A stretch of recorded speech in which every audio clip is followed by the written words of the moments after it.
There's everyone, and then there are hackers. But what do hackers actually do? And how do they make money doing it?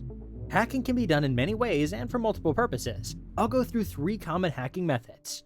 Phishing. Phishing is a method where the hacker tries to obtain sensitive information from you, like your password or credit card details. A common approach is for the hacker to build a website that looks exactly like another website, like your bank, email login page, or favorite social media.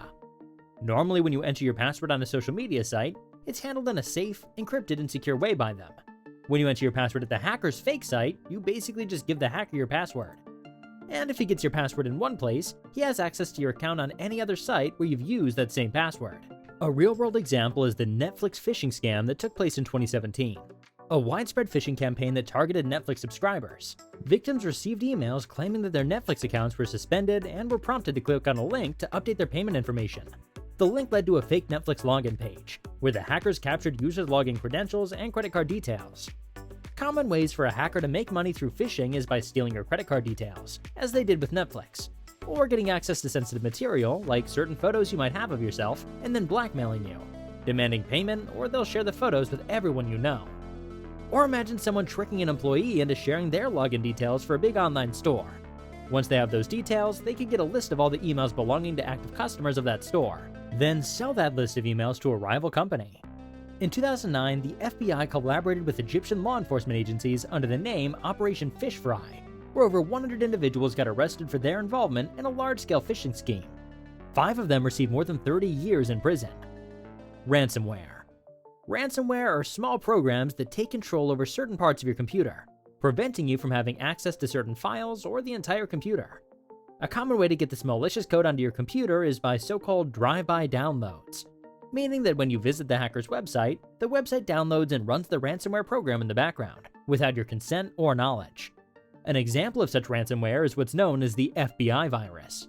The hacker creates a website, something you'd be ashamed of if someone knew you had visited it, like a porn site with the most extreme content.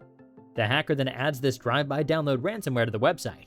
So when you visit it, it downloads and executes the code on your computer, and boom! The hackers locked your entire computer and displayed a false message that this is the FBI. And your computer's been locked down due to illegal activities, such as visiting websites containing forbidden content, child pornography, pirated content, etc.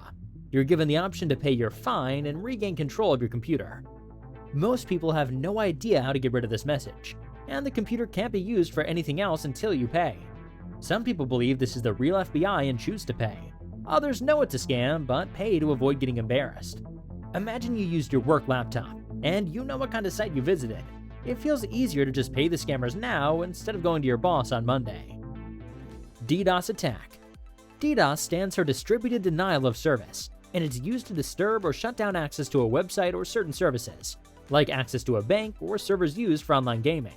What happens is that the hackers have, over time, secretly gained control over thousands or even millions of computers or phones. You, as the owner of the device, never notices this in any way.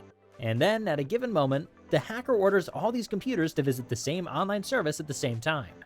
And it simply becomes too much to handle, and the website or server breaks down.